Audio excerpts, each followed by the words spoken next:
Aujourd'hui, je vais vous parler de la visite du pape François en Irak. Le pape Jean-Paul II en avait rêvé.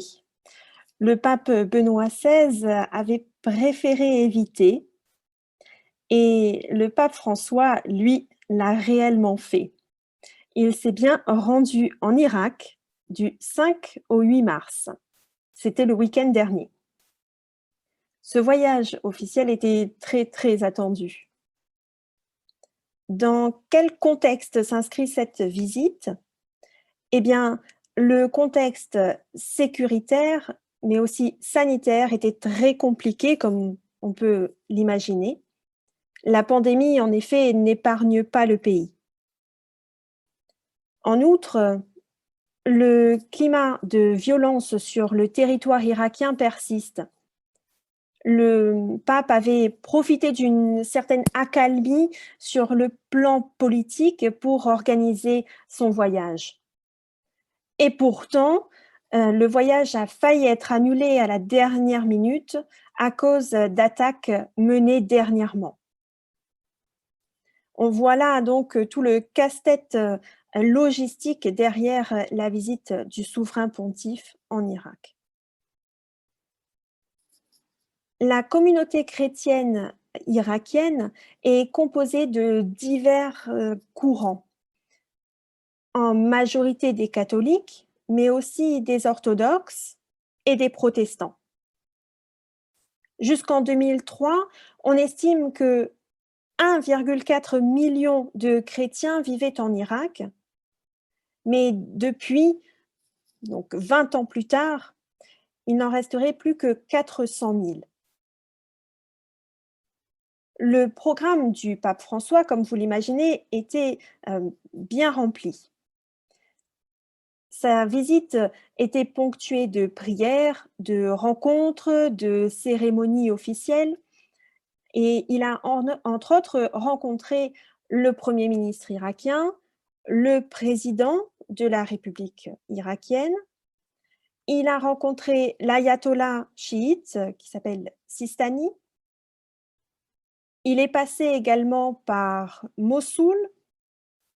Il est allé à Karakosh, la plus grande ville chrétienne d'Irak.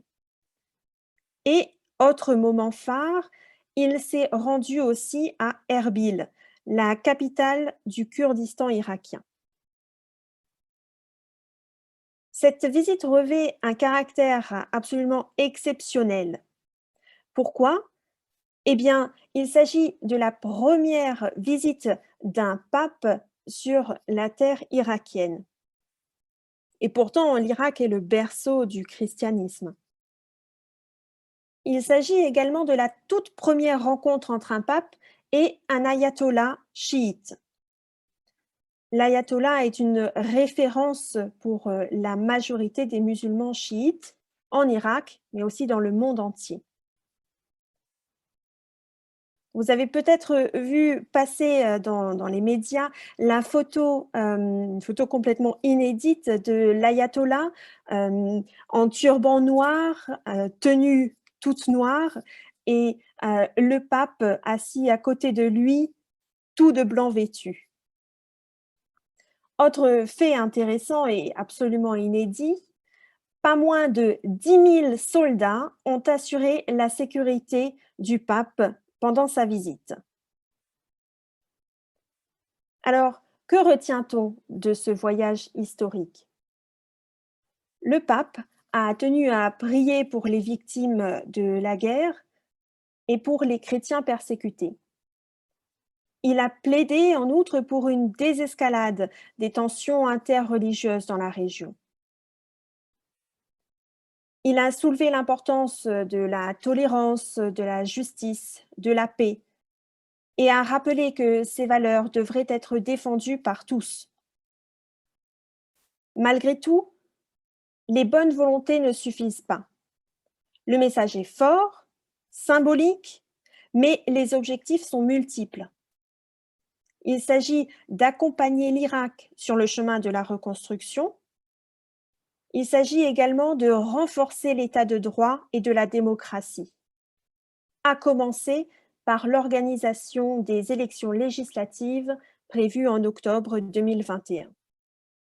Merci de votre attention.